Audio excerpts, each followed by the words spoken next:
braids surrounding 25 tables draped in shimmering white silk and French lace that matched the bride's gown.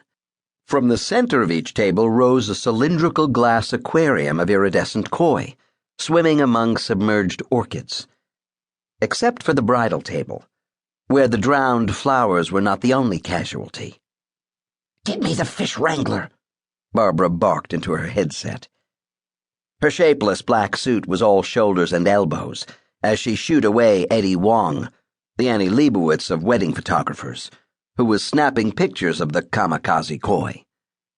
"Promise me you won't write about this in the paper," Barbara implored, grasping hold of my arm as if it were a personal flotation device. "It would destroy the bride. She's a vegetarian." I smiled as if I understood the connection. Bad choice. Smiling just encourages people to keep talking.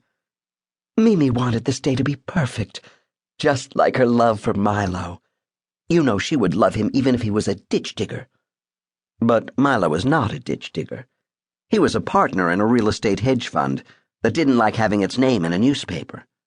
Or so I was told half a dozen times by their communications director.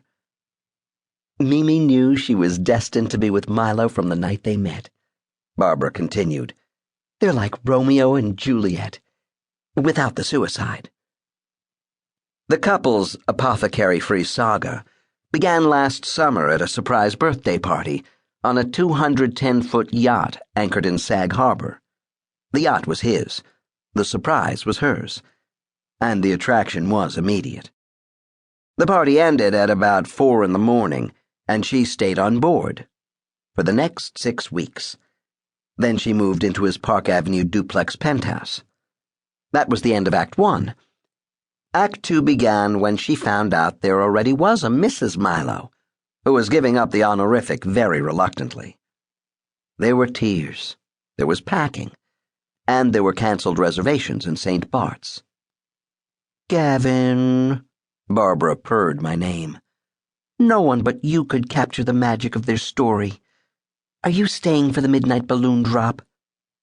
She had already asked me 6 times. "There's going to be a virtual fireworks display designed by Stefano Spinetto." I didn't care if it was designed by Steven Spielberg. The only fireworks I was interested in were the kind I experienced when I was with Jill, and my goal was to be by her side when the clock struck midnight. I had snagged a reservation at the Blue Iguana for 11:30 in the hope I'd be done in time, and Jill had been a trooper about playing things by ear. The problem was that it was already after 10.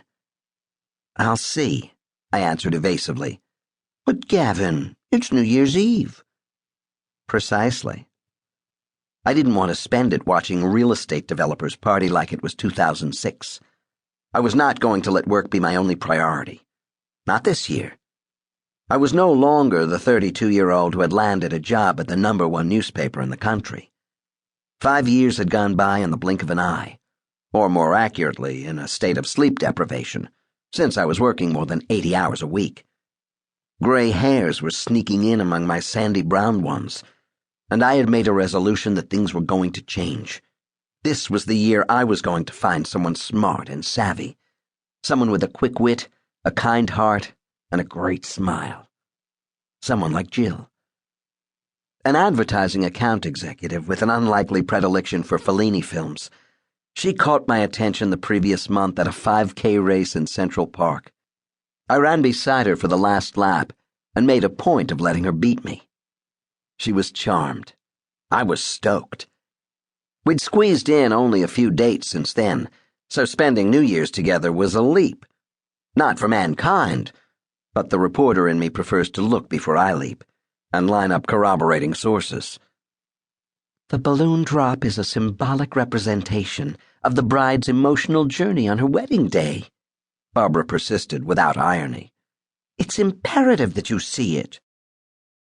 Barbara had gone from fawning fan to fascist in training.